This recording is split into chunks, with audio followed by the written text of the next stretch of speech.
Welcome and thank you for joining us today. My name is Maurice Matisse. I'm a Senior Director at the Center for Teaching and Learning. I will be introducing today's speaker, Joel Podolny, and moderating the discussion after his presentation. Before I do that, I'd like to mention that this series, the Provost Conversations on Online Learning, began 10 years ago, almost to the day. On April 16, 2013, our first guest was Daphne Kohler, who had just launched Coursera. So 10 years of sessions. Since then, we have welcomed 19 other speakers, including journalists Jeff Selingo and Audrey Waters, from the Academy, Al Filreis, Marsha Lynn, Brian Green, Robert Darton, and from related companies, Ashwin Demera, Chip Paucek, and Anant Agarwal, twice. All have come to help us make sense of the ebb and flow of online learning as a means to a pedagogy and a business. These presentations and today soon will be accessible on the Center's Columbia Learn YouTube channel, which is on the screen here, on the whiteboard if you want to take that. Today is also our first in-person session in almost 3 years. So welcome back. Today's speaker is Joel Podolny. He is the co-founder and CEO of Honor Education. Honor Education is a teaching and learning platform designed to drive collective engagement, equity, curricular improvements in all educational settings. Before Honor Education, Joel was the founding dean of Apple University, where he oversaw learning focused on leadership, management, and company culture for more than a decade. Joel is also has held administrative teaching positions at Yale, Harvard, and Stanford. Let's give Joel a warm welcome.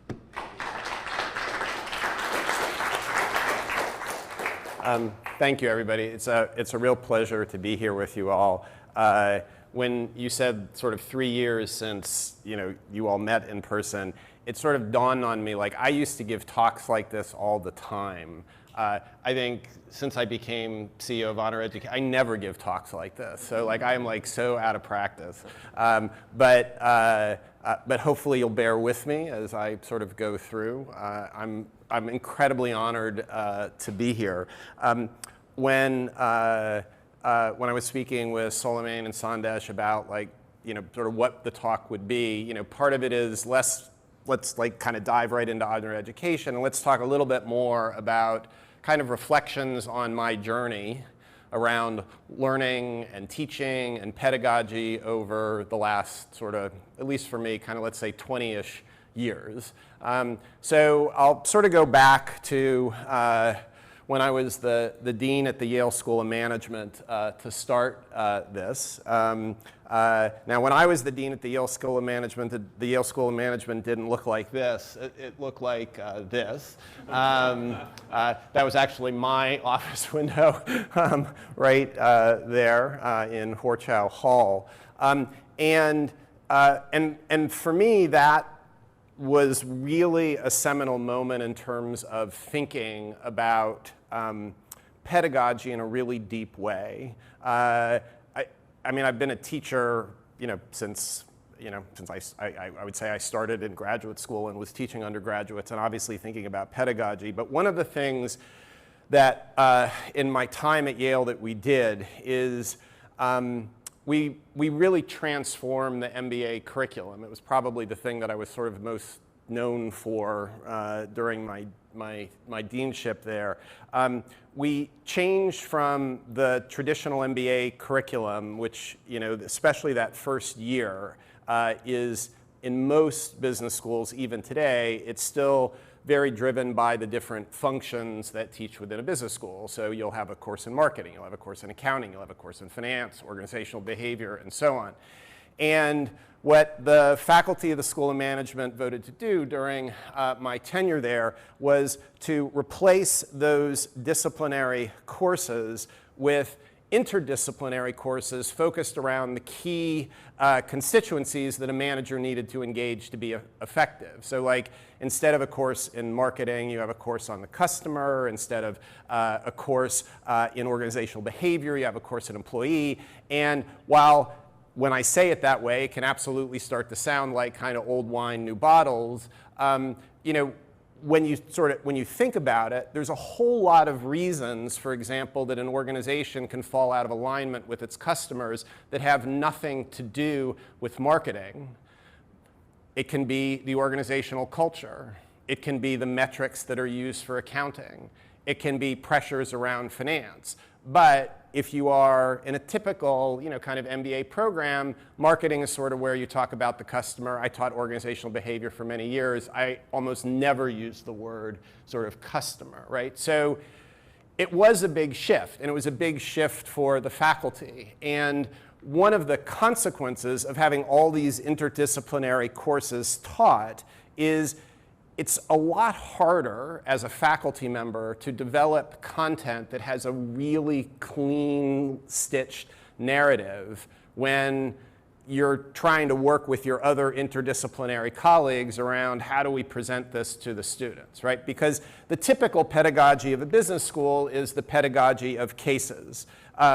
I've written, you know, many of these, you know, during my career, and I would always think about them from within my own box of being a professor of organizational behavior. It was hard for me to think about it from the box of the employee and all the other factors, for example, that could affect the employee, or to think about the customer and my contribution there. And so one of the consequences of that is it started to change some important aspects of the pedagogy. Instead of relying on, you know, sort of cases that would have a straight narrative, arguably an oversimplified narrative, because they were more grounded in the discipline of the faculty member than they were kind of grounded in the actual problem. I mean, as one of my faculty said after sort of thinking about the curriculum, you know, there's no problem in an organization that's just a finance problem. There's no problem that's just an organizational behavior problem. Like, all problems are sort of interdisciplinary. And so if we're going to sort of teach our students, what we need to sort of figure out is how do we present things in a way that brings that multidisciplinary perspective and doesn't force them to think in our boxes that we were trained at, given the disciplines that we come from. And so the solution to this, which initially may seem like not a solution but kind of abdicating, is how about instead of writing the case and trying to adopt this perspective that none of us as faculty have, let's just give the students the raw material, right, that we would have used to write the case.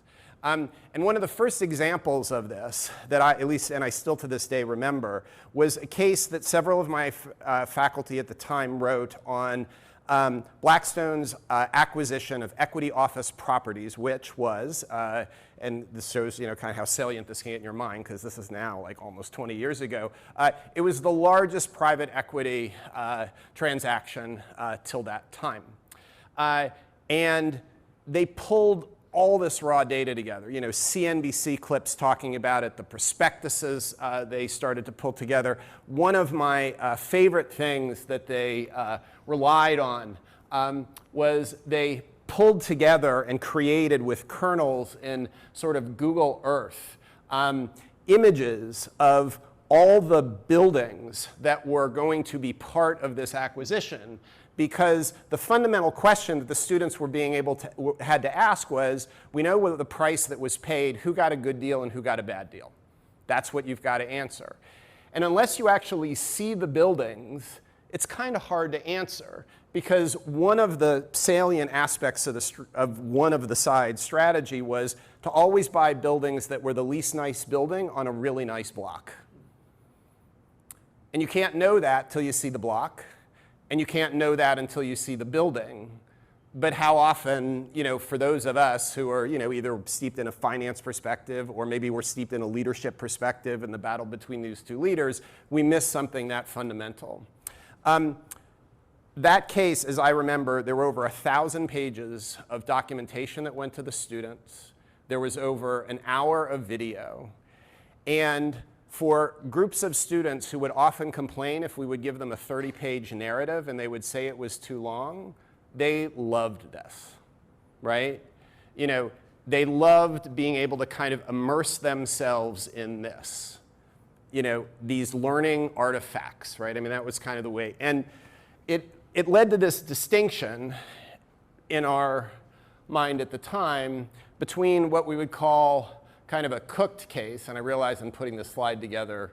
I picked a bad image because that's probably fried as opposed to cooked, but a cooked case and a raw case. And there obviously are advantages of both, and there are times where both is appropriate, but the raw cases became for me really interesting because of the experience of watching sort of students on this shared exploration through all these learning artifacts that we could, again, we wouldn't have probably said put online, but that's basically what you're doing. You're kind of putting all these video, you're putting the prospectuses, you're putting the Google Earth kernel and so on, and you're saying, tell me who got the good deal and who didn't, and what you're drawing from. And that was just a different experience. So that's the Yale story. Now to the Apple story. So that was kind of the backdrop. And with that backdrop and sort of this concern around sort of learning artifacts and this sort of shared exploration around it and the kind of engagement, the collective engagement that you get from it, I sort of show up at Apple. And one of the amazing things, one of the wonderful things of being at Apple, and I was there for sort of 12 years, is Apple has some amazing artifacts on the inside. I mean, they have wonderful products, and they have wonderful marketing materials, and they have wonderful stories when you sort of interview leaders of, in different places. And for me, one of the ways in which I started to think about this was, what's the artifact that you always want to put in front of somebody so that when you're trying to drive a point home, that artifact is reinforcing the point, right? That's the idea. So simple example. So I arrive at Apple 2009. iPhone was launched in 2007. For anybody who was hired at Apple post-iPhone, it's hard for them to understand, as this company is kind of has kind of a product that is kind of having a reception and sort of a response like almost none other in sort of the history of products. Why it is that this company that they've joined is demonstrating such, and the positive word you probably would use is sort of fiscal responsibility. You can imagine there's a lot of negative words that the people who weren't getting headcount for things that they needed headcount for project, they were using other words. But why that? And I'm in this role of trying to teach about this culture and why absolutely that aspect of fiscal responsibility is woven through the culture to these people who all they can see is just everything moving up and to the right in every diagram that you could see about this company, right?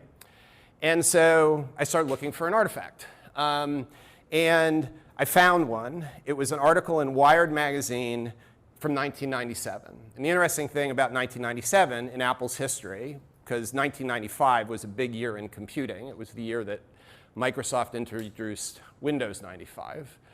Which was a good year for Microsoft. It was a really bad year for Apple, and the next 2 years would be particularly bad for Apple. And so in 1997, just around the time that Steve's returning, Apple would be within 6 weeks of not being able to make payroll. And so if you were an employee at Apple at the time, and you went to, especially in Silicon Valley, Wired magazine's probably not in every grocery store, but it's in a lot of Silicon Valley grocery stores.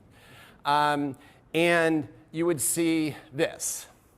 Apple was the cover story. What was the story about? The story was about 100 strategies for Apple to save itself. What did they decide to put on the front cover? They decided to put the strategy they thought had the best chance of succeeding. So you present this, and you say, imagine what it would have been like to be working at Apple sort of as hard as all of you are working today, and you get to the grocery store and you see this, right? What kind of impact does that have on you? And so now let's talk about fiscal responsibility, right? It's completely different. right? And it creates a different conversation, and it gets people sharing about where they've been in similar situations and so on. And again, there's a lot of sort of wonderful learning artifacts. You know, one of the things that can happen to people is everybody can start to think that, you know, if they've been, you know, kind of in an ethos of companies that take like design seriously, all of a sudden, design is completely intuitive, I completely get it. And what you want to do is you want to kind of push them a little bit on that. You want to challenge them a little bit on it. And so here's like another, you know, learning artifact. This, for me, by the way, I could talk about this the whole time. This is one of great Apple ads of all time. And again, I'm not even going to go into why it's so great, but you know, even the line for the rest of us, you know, it's not like, and I would talk about that, you know, like why for the rest of us as opposed to for everybody, right? Because the rest of us are people who are afraid that when we use technology, because we're not in that only a fraction that have ever used a computer, we're going to feel really stupid when we use it. And so I would ask people, you know, who, you know, again, have like a lot of Apple, you know, fans who show up, start working at Apple. This is a print ad from 1984 when the original Macintosh was introduced. And print ads, unlike digital ads, like there's real money in actually buying because there's real ink that is being used every time this is getting printed.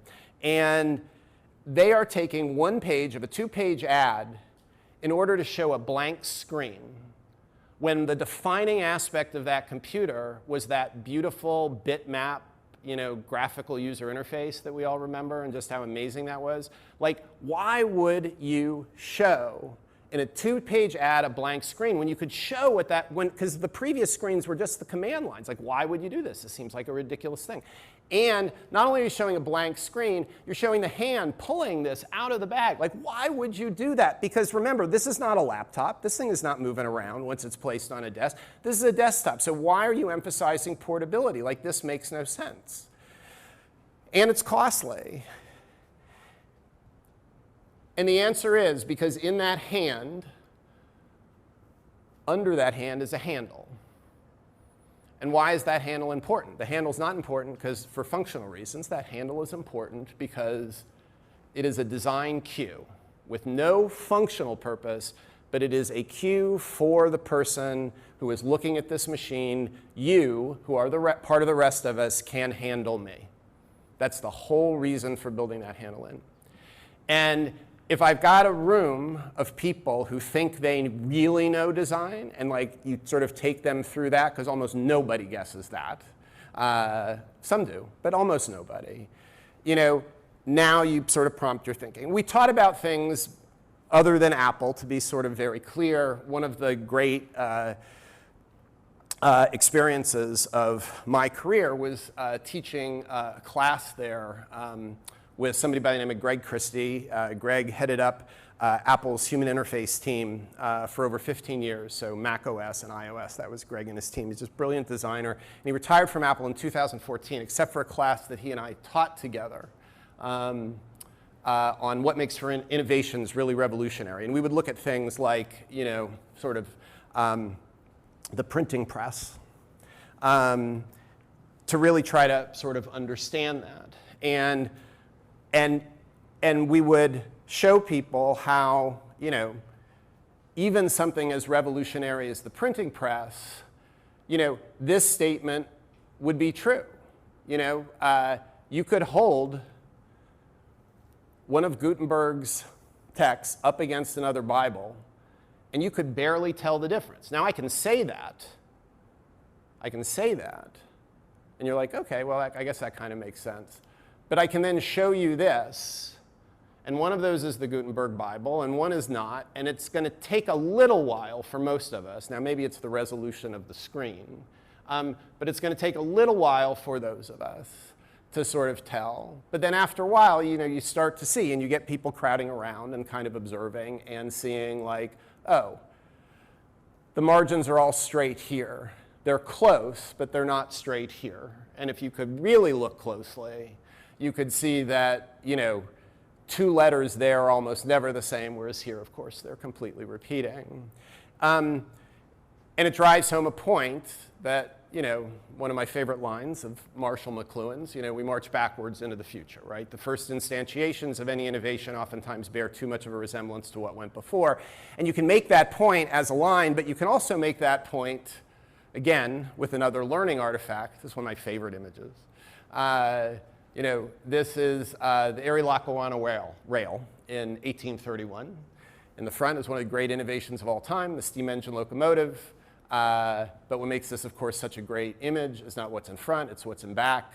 It's not passenger cars, it's stagecoaches, despite the fact this is really a crappy user experience. You can see the soot, kind of landing on people. Why? Because it was the only thing the designers and the engineers at the time knew was stagecoaches. So we've got this kind of model of learning through the shared exploration of these artifacts, both because of the emotional impact of them, because of the narrative impact of them, because you put something like this in front of people and it just immediately creates kind of a collective engagement conversation. And then we get to April 2020, and we go from, where we're all sitting around tables like this. And by the way, just because even to this day, I no longer work at Apple, but I would never violate Apple's norm of showing pictures from within Apple. Apple would never have carpet like this. Having said that, we did have tables that were roughly U-shaped like this. So you go from this, where you're passing around copies of Gutenberg, that image of the train, or you're putting in front of everybody that image of Wired magazine. You go from that, to this, and a good teacher, even maybe not, even maybe just a fair teacher, can create engagement around learning artifacts. I think in this setting, the same way you could in person, right? I mean, I can post any of those images. I'm posting on my screen here. I could share them on a screen on Zoom or whatever else. But here was the problem that I had, which is when I would teach in person, or any of my faculty would teach in person, with appropriate breaks, we could have people for 3 hours, 4 hours, 5 hours, 6 hours in a day. There's no way I can do that here. And I was responsible for about 200,000 person hours per year for Apple, with like a team of about 17 faculty, right? And so I've got a massive throughput problem. I mean, that was kind of the way. I mean, I'm definitely not an operations person, but like, you don't need to be an operations person to know you've got a throughput problem, right? Which is, I can't keep people as engaged in a given day.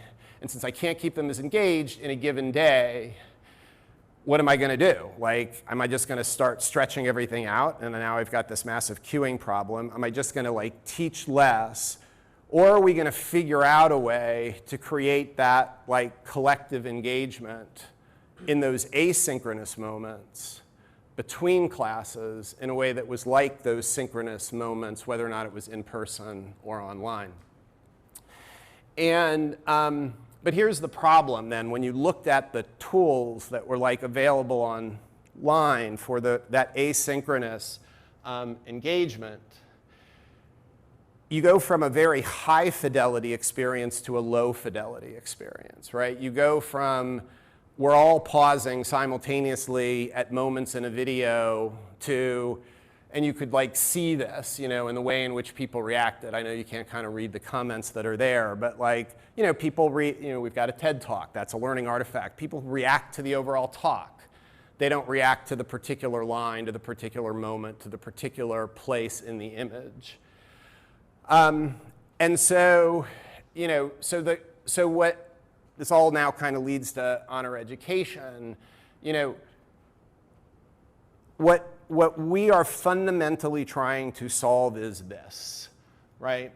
In an online learning world, how can we create engagement at specific locations, specific moments in learning artifacts, right? Because if you could do that, right, not only would that have been a great problem for us to have been able to solve at Apple, but you could really solve one of the great problems or challenges of higher education for now about 400 years, which is the scale economies have not changed.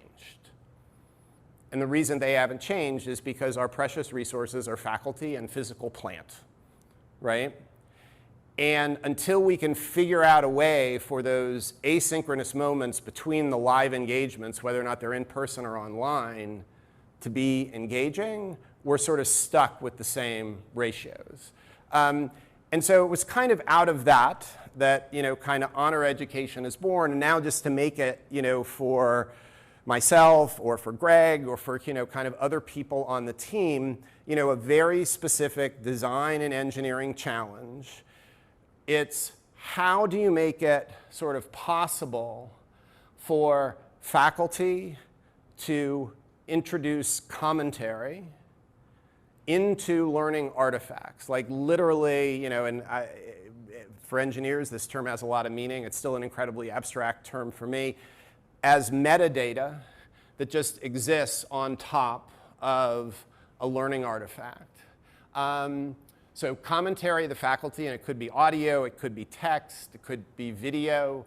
And then for the students, for the learners, for the participants, the ability for them to, sort of react at key moments in the learning artifact in a way that is sufficiently lightweight that it doesn't so create it sort of throttle the interaction. Because there are a lot of ways, obviously, for people to engage with one another online. I mean, we could open up the New York Times app, and we've kind of got like commentary. We could all start typing, and then we could all start reading everybody's other comments, and maybe we'll comment on a comment, but then if I comment on a comment and somebody reads my comment, are they going to find the comment I commented on, right?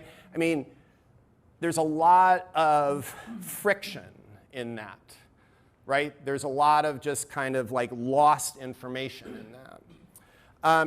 And so, in practice, of course, what that would look like would be, I told you a story. Can I go in, maybe after I've asked a question, maybe without my commentary, maybe I require you to answer the question, in, a poll or whatever it is. Why would that image be that way? But then all of a sudden, I can share my reaction in a way that is responding, to yours. And that's what we've been trying to build. And in particular, we've been trying to build it in a way that works, not just on a desktop or a laptop machine, but increasingly works in a very sort of fluid way on mobile devices. Because at least from where we sit, we regard a mobile-first experience as a matter of equity. And the reason it's a matter of equity, because it's the students with the most complex lives who are disproportionately relying on a mobile device. And if design begins for a screen that is wider than it is tall, and then a student is holding a screen that is taller than it is wide, they've got a second-rate experience. And we know when people drop out, and we're obviously not talking about climate. We're talking about institutions where and obviously I'm sure everybody here knows the numbers. National, graduation rate is 60%. When those 40% who are dropping out, with 3/4 of them dropping out in the first year, it's not because they went to class and they were like, oh, that wasn't interesting. It was because their boss was like, I'm sorry, I got to keep you at work even though I know you've got a class. And now they're trying to catch up, and it's like, yeah, this is just not working for me, right? Or they've got a sick child and they have to take care of the child. And again, it's just not working for them in that 15 minutes that the child is sleeping. And so kind of building a UI that works well and works well on the phone. Right? So what's it mean to kind of have a really fluid UI?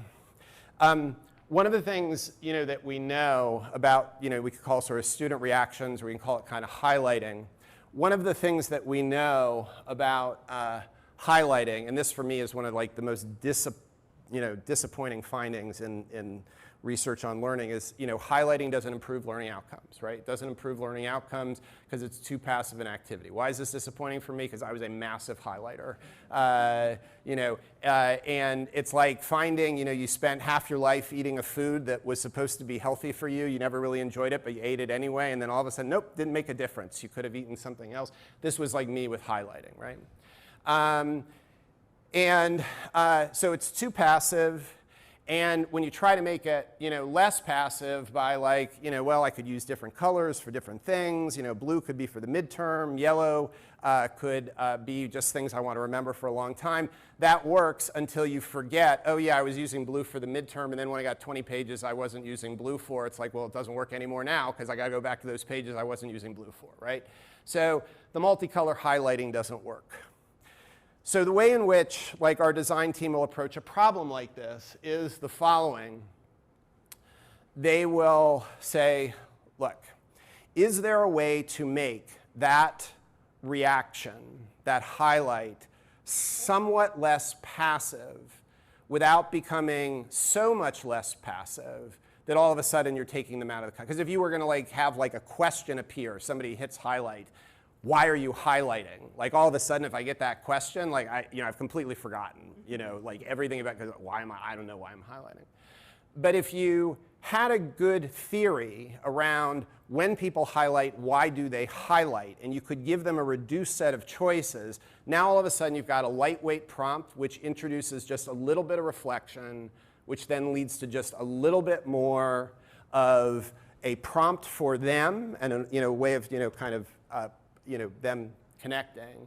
And also, and kind of at the same time, if that gets shared, now if I have a sense of how others are reacting, now we've got that same asynchronous experience that we had a synchronous experience of when we were in the room. So team did a lot of, kind of interviewing of students and faculty and the rest, because there were no great PhD dissertations on when people highlight, why do they highlight. I can't believe it, of all the dissertations, it wasn't there. And it turns out there's basically 4 reasons. One is it's important, midterm, final, job, career, you name it. Second is it's interesting. Who cares if it's important? It's so interesting, I want it in my digital notebook. I don't have to justify its importance. Third is, I don't get it, it's unclear, I have questions. And the fourth is, I get it, but I still got questions because I don't necessarily agree with it. It's debatable. Obviously, there's edge cases and the rest, but if you think this kind of works for a lot of the cases, and we think it does, partly, again, we did a fair bit of research, but also underlying it are basically 2 dimensions. One is a dimension from declarative, right? It's important, it's interesting, to interrogative. I don't get it, it's unclear, I get questions, it's debatable. Why would you argue this? It doesn't make sense to me. And the other dimension is, it's much more about comprehension. I understand why this is of significance, or I have no idea what's going on here. And then the other dimension is inspiration, provocation, depending on if you're on the positive, negative side, but it's interesting, or it's provoking me, I want to argue with this. If you're comfortable, that this sort of is the space of reaction highlighting, now all of a sudden you create a really new, lightweight experience for people. And I'll try to pause this at the key moments. We'll see if I can sort of pull this off with the clicker and the pointer. So this is our screen. If you were to open up the Honor Education app, there's kind of 2 kinds of content that we have. One is really modular content, one article, one very brief story, and then long-form courses. But the UI is always the same, regardless. And so, if we sort of go through, we see the faculty annotation there. Student clicks on the button, says this is interesting, and have a text clip, audio clip. If they want to add a note, they can add a note. And then I've got a reaction. But they can also now see on the side, how are others reacting? And if I don't know, I'm unclear, but I want to know it's important, I click on that bar, I click on the comments, and now I'm scrolling through. All on a mobile screen, right? Not requiring alleys on the side, right? And now, with this, right? We're building that collective engagement around a learning artifact, and we can do the same with text, we can do the same with video, we can do the same with JPEG. It's the same UI. Happy to talk about more, but I'd really be more interested with that setup in your questions. So with that, it's been an honor.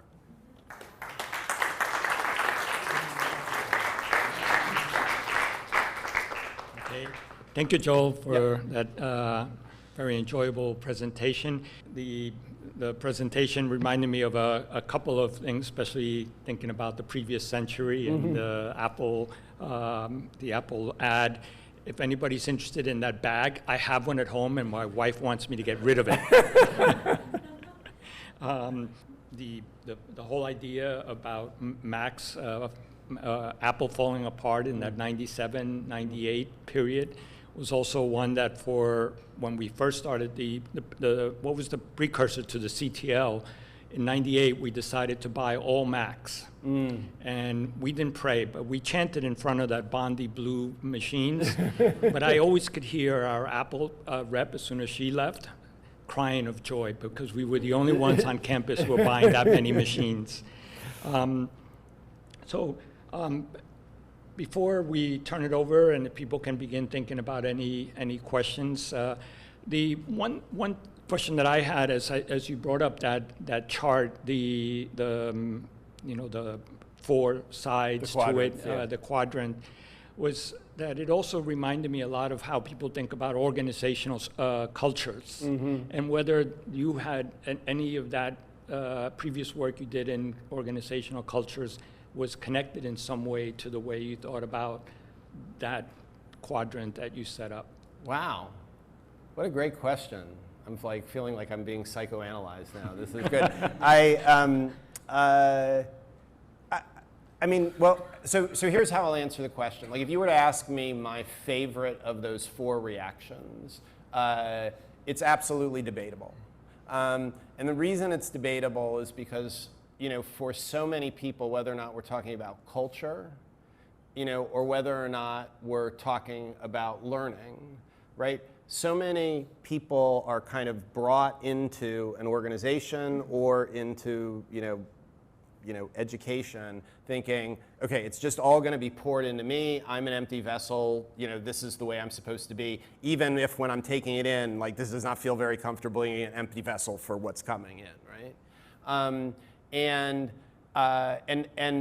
by the way, like at Apple, when we were there, that was an important part of what I think was ultimately Steve's vision for the university, and was certainly important to me, was we would talk about the mission of the university as being about understanding and challenge. Understand what's made Apple, challenge whether or not what's made it whether or not it's going to continue to make it in the future. If it is, what are we doing to live up to it? And if it's not, what are we doing to change it? So understanding and challenge were always about that. And I think great learning is about that too, right? Coming in and saying, this is stupid, it makes no sense. Well, do you understand it first? If you understand it, then you can start telling me why you don't agree. And so I kind of love that prompt, that every time somebody, sort of hits that button, even if that's not the one they're using, they know they've got the opportunity to debate. And I guess I never saw the connection until you asked the question. Okay. Next question I'll ask is maybe one that everybody is thinking about.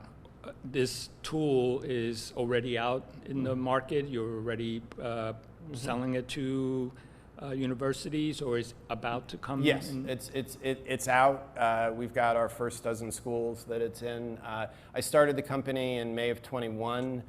Hired my first engineer, my chief technical officer. Her name's Pooja Brown.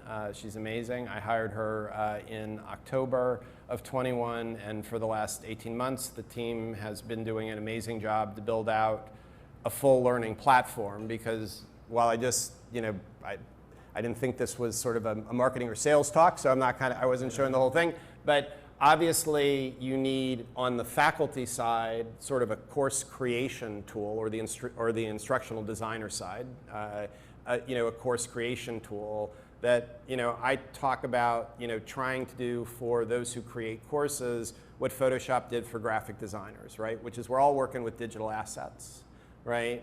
And but the difference between graphic designers and, those of us who are instructional design and faculty is most of us are probably not going to take a year and a half of classes in how to use a tool. So you need to create something for course creation that is, sort of Photoshop meets, kind of Keynote. And that was one big part, and that's one of the things we've been putting out.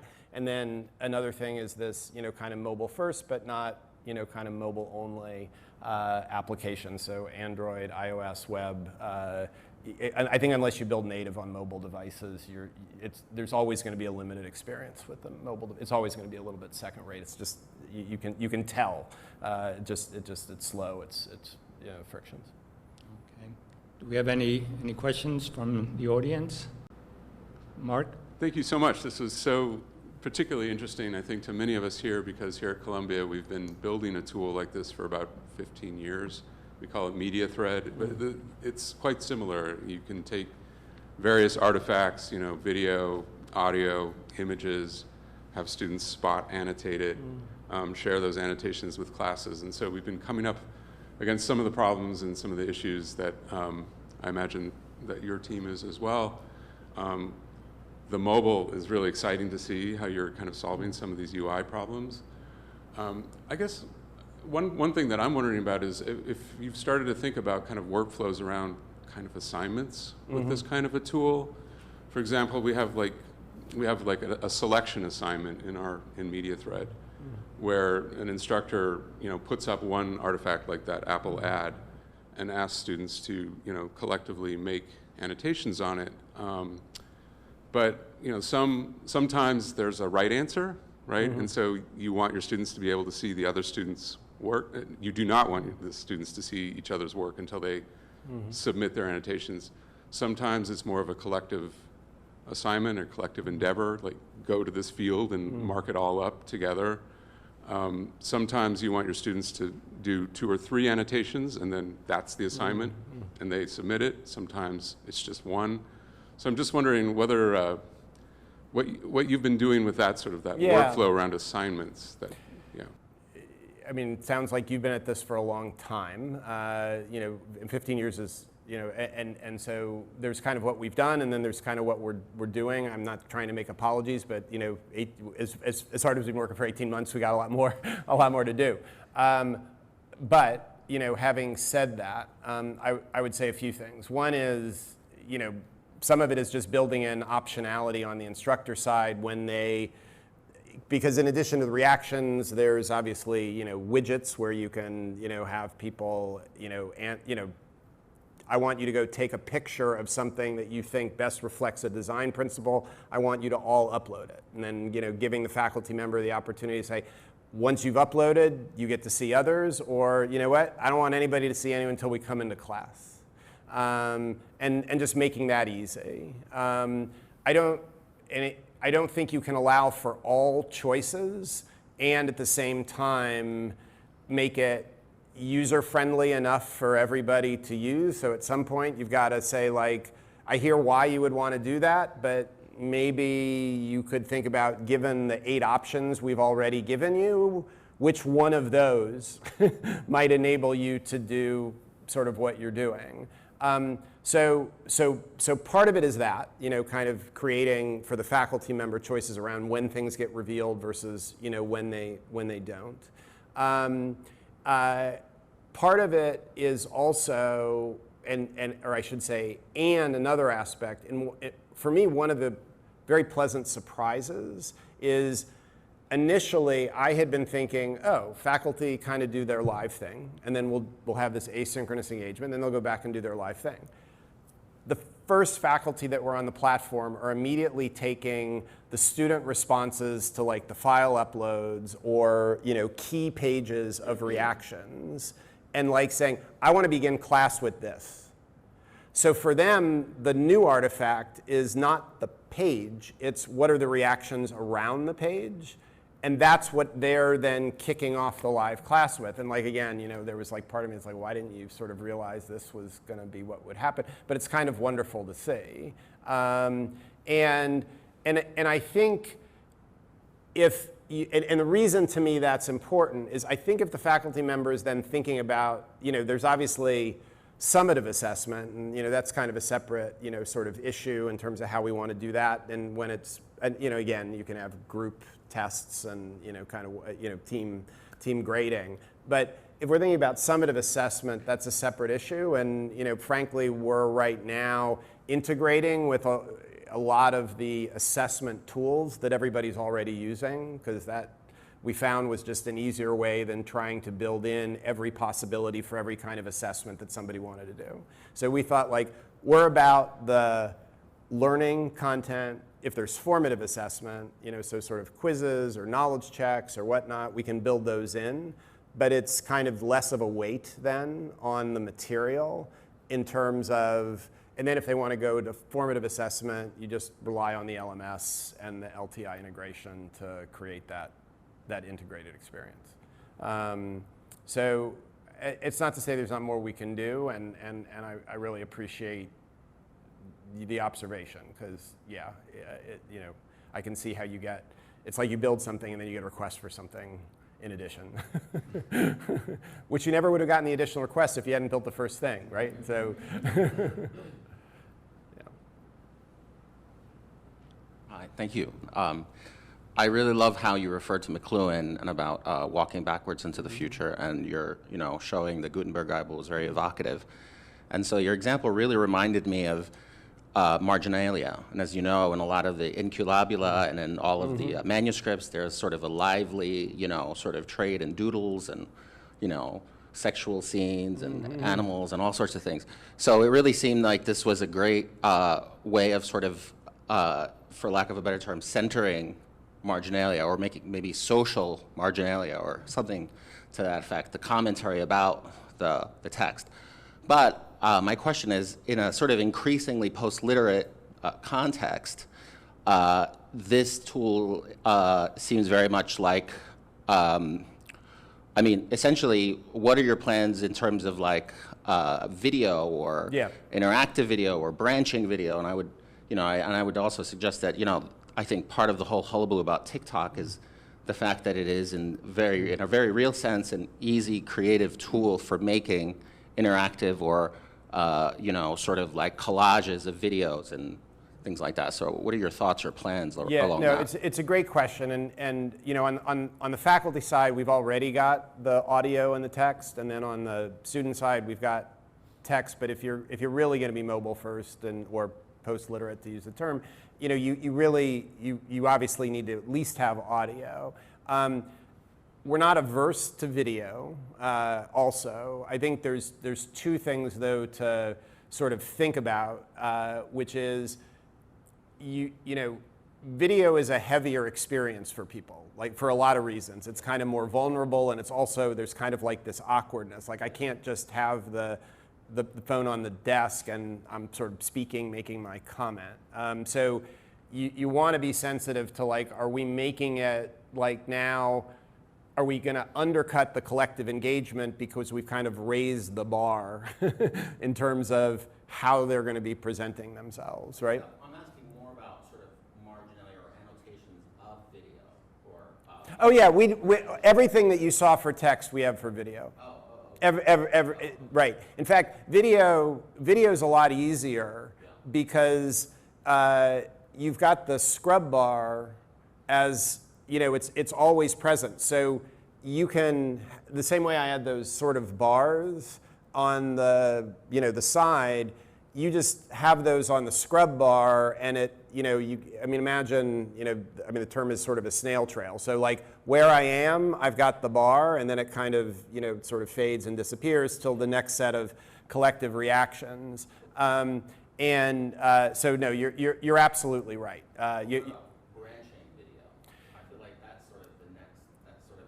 Yeah, that does, right. That does seem to be, the next stage, and kind of going back to the initial Yale experience and this kind of like, I mean, because one thing, when you assign 1,000 pages, not everybody's looking at the same pages. So like to say like everybody has to be on exactly the same journey, that probably is not the case. So yeah, I mean, it's a great, all I can say is, you know, yeah, more to come.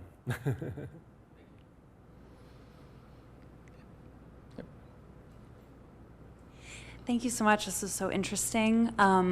Something that I've been thinking about with asynchronous is how do you create the continuation of the learner experience, connecting dots of what's come before, right? So with your 4 categories, maybe this is a subset of important, but a learner, a student, a participant who learns something and says, oh, that connects to what we said 3 weeks ago. And it's building this continuous web that, you know, everyone's sort of connecting the dots together. Yeah.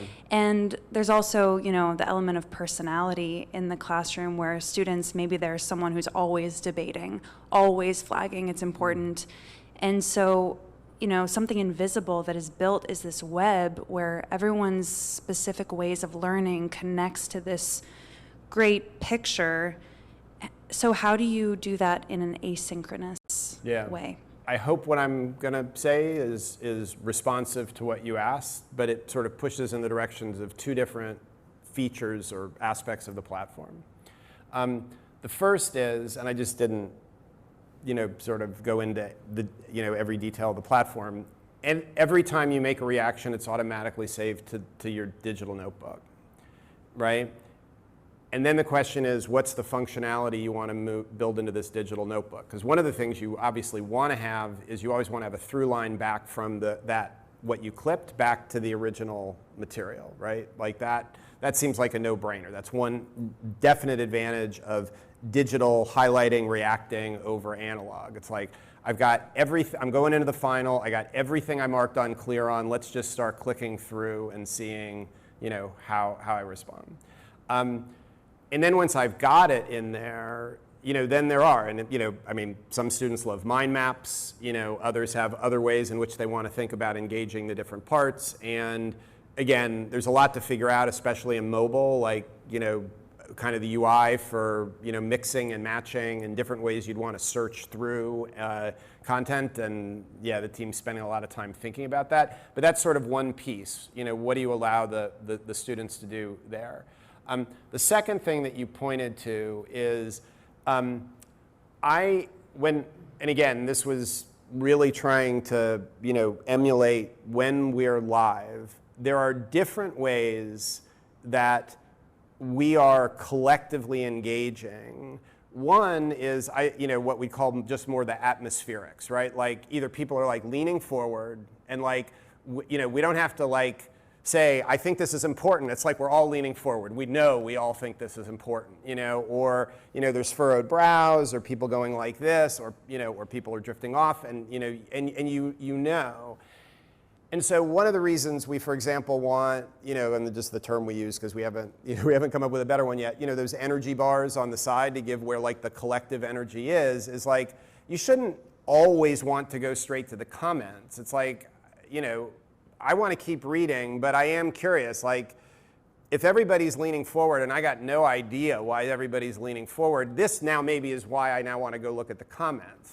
You know, if I see 10 people marked important, but like I know why this is important, like I'm just going to kind of keep going on. So it's trying to create asynchronously that same, like, there's atmospherics, but then you can lean into it, you know, kind of when you want to. The last thing that you're pointing to, and frankly, one of the things that we wrestled with, and I suspect we will continue to wrestle with, is how clear it should be to everybody else who's reacting and who's commenting. And it, you know, because obviously, you know, there's a delicate balance. You know, there'll be some people like, I am never going to mark unclear because if you know it's me marking unclear, I ain't ever marking unclear, right? Like that's just too much vulnerability for me. You know, I already feel vulnerable enough every day. And then there's, and at the same time, there's information in who's debating. So the way we've done it, whether or not this is right, I can tell you we thought hard, but we also know the pros and cons, is the reactions themselves are anonymous. So you see 10 unclear. You may then get an update later saying, by the way, and this is part of managing asynchronous, there's obviously a major collective action problem, which is, if I really want to know how everybody's reacting, I'm going to wait until I'll be one of the last to go through. And if we're all waiting to be the last to go through, it's this infinite regress. And the only way to solve that problem is to say to the people who go first, you'll be notified if there's any areas that the others in the class see as important or unclear, or a faculty member comes in with a new annotation. All you got to do is just pay attention to the notifications, and we'll just have a deep link, right back. But to go back to that issue of anonymity versus not, so the reactions themselves are anonymous. The comments are not anonymous, and are never anonymous. And again, we kind of see this as most of us don't control our atmospheric reaction, but also we're probably not paying attention to, wow, Joel's brow looked furrowed. I can't believe he doesn't get this. So that's okay if that's anonymous. The comments, the truth is, the reason we didn't want even to give the anonymous option is actually to protect the person who's making the comment, because sometimes you think you're being anonymous and you're really not. You've kind of got a reveal in there, and all of a sudden that could really undermine the experience. Because there is more vulnerability in asynchronous than synchronous, because you're not getting the immediate feedback, right? It's like, if you make a comment, people are shaking their head. It's like, whoa, whoa, whoa, wait a minute. Okay, I can see people are not kind of understanding me. Whereas asynchronously, I put it out there, and I thought it was really a reasonable comment, or I was kind of expecting it was going to create conversation, and I'm not hearing anything. So you want to, it's like, if you put a comment out there, know your names, and we just want to make that clear.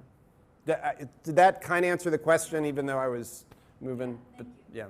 Does the faculty get a special avatar or something different, or are they equal to the students as well? The faculty gets their own side. Okay. So faculty comments are always on the right. The students are always on the left. The faculty always has the black icons. If we move to a dark mode, then they'll have a light-colored icon, but it'll always be on that side. So they do get a preferential. Whereas, right. Okay. And again, we debated this, but the feeling is these are different roles. Yeah. The other thing is,